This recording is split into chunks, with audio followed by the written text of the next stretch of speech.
In the heart of Ghana, there is a silent battle being fought, not on the street alone, but in the minds and hearts of our people. Drug addiction, once whispered about, is now a challenge that touches families. From the crowded corners of the city to the peaceful villages, it has crept in, claiming potential, breaking bounds, and leaving invisible scars.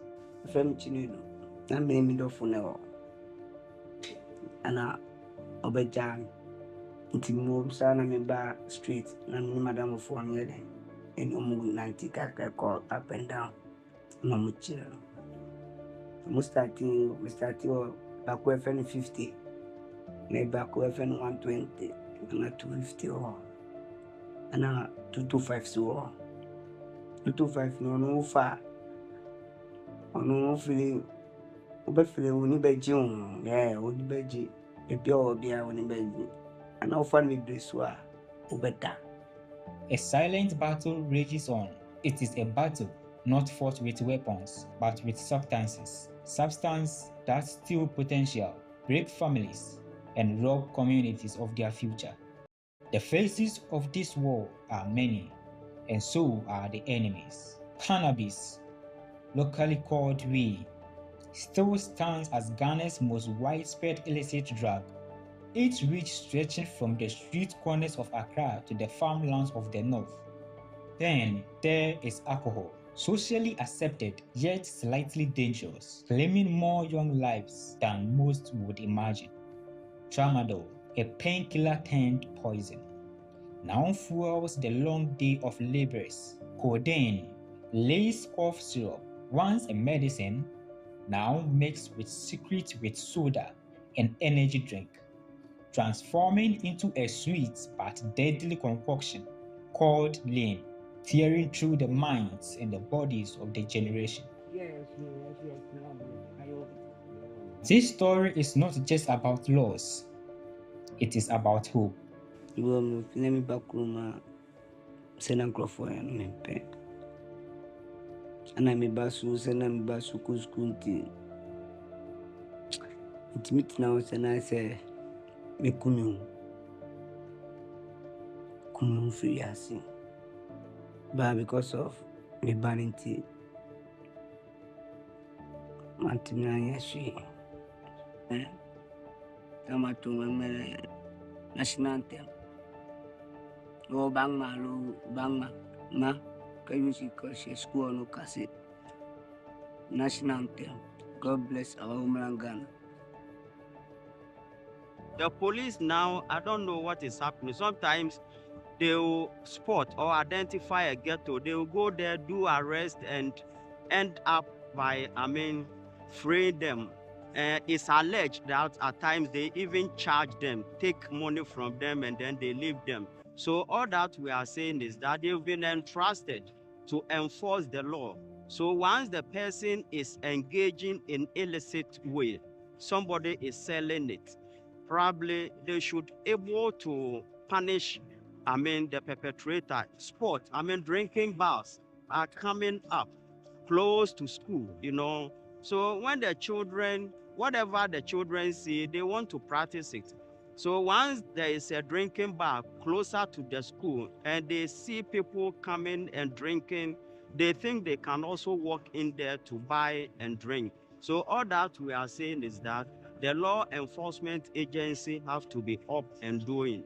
There must be a certain radius, that bar operator should not get closer to school. So these are some of the things that we have to check so that we will sanitize the system. When you come to the teaching aspects, it's both in our books, and most of the teachers are trying their possible best to educate our young ones about this drug usage, especially when you start from class 3 upwards. We have those social studies, environmental studies, and those things teaches us about the dangerous and the effects on the usage of drug. So the teachers are trying their possible best to do it. But for me, as at now, the only thing I personally will say that will prevent is the government should be very careful of this pharmacy and the drug stores, especially the drug stores. maybe they have to just look at it. But most of the governmental agencies are not ready to do it. Let me give one example. We have some drugs when you are even sick or you are even ill and it's not being prescribed to you. There's no pharmacy that can sell that drugs to you. Now let me ask you, if our youth are abusing drugs now, who sells the drugs to the youth now? If you know it that there's something called red, why will you buy the red? I don't think we have an illegal way of bringing the red into the system, but it's a drug. So it comes into Ghana through this pharmacy and our drugstore and our, let's say, through our health centers. So who sells the drugs to these people? The journey of illicit drug into Ghana begins far beyond our shores. From production hubs in Latin America, Asia, and parts of Europe, shipments are moved through strategic transit points across West Africa. From there, they make their way into Ghana through multiple entry points, sea, air, and remote land borders. Concealment is key, hidden in shipping containers, cargo hold, luggage, or even on the bodies of human carriers. Corruption and insider facilitation oil the wheels of this trade, ensuring that some shipments passed unchecked. Once inside the country, the drugs are distributed to urban centers and rural communities alike, fueling dangerous markets that threatens the lives and destabilizes society. This story is not just about laws. It is about hope. Me wo fia me dwana me bakru ma sena nkrofo ni mi yawie no. Ono nkra mi mpe kasa wesa wa ye ufa tramo ya isi. Ndimi esa na mi dream ko tina ona mi dream sana ko hon papa bi. No di mi ko hospital. Ni mi ko mu test mi moja, mu test BP ano mami adro.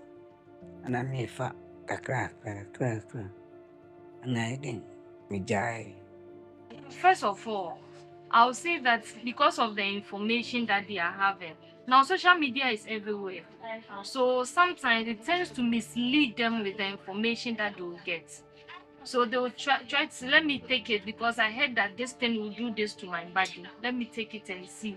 The misinformation they are getting on the social and the ignorance about it. So they are just taking it.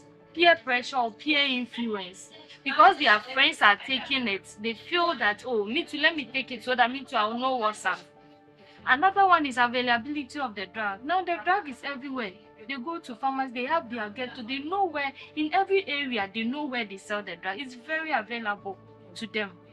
And I think because of the cost, the availability and the cost too, you get it. And other mental challenges, because some youth are going through some mental challenge, they're having depression, anxiety, stressful situations. Then people say, oh, if you are in this situation and you take this drug, it can calm you down. It can have effect on the person as a whole and the society and the family in which the person is coming in from. Physically, it can affect the organs. It can have an effect on the heart, the lungs, where else? The kidneys, every part. It can have effect on the skin as well. It can have effect on the tongue, because most of the time when they smoke, it can have effect on the legs, which can cause cancers, some certain form of cancers, and some organ damages. Let me put it in that manner. It can also have effect on the person's mental health. It can cause psychosis, right? And some can lead to epilepsy. The person has to have that willing to stop before you can help. Because if there is no willingness for the person to stop, whatever you do is cost 90. You tell, although that sometimes your talking, your education can inform the person that, okay, when I take this drug, it can affect my mental health, it can affect my physical, it can affect my social, then I'm supposed to abstain from it. But then it takes the person to make a bold step to avoid taking the drug, so that with any help it can be easier. Although that the person you can speak to the person for the person to stop, but with recovery it starts from the person. You get it? The person has to make that willingness, have that open heart to stop taking the drug.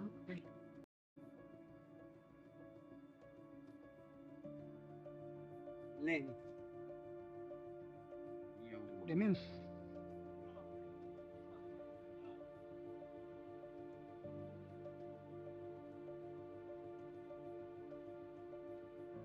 In the darkness, there is light.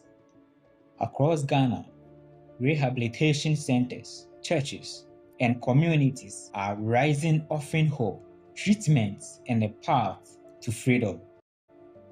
Here, discovery is more than quitting. So anyone or any youth who has found him or herself in this act or abusing drug, that is not the end of the world. There's always a second chance. And I believe that since you've heard about the negative effect or impact these drugs can have on you, please have a change of mind and then seek for help. Enter into any facility and seek for help. We have mental health units in most of the facilities or in all facilities. Go there and seek for help. For you having the willingness to even come out to say that you want to stop is a recovery. So please make it a time and go to a health center, and we are there to help you.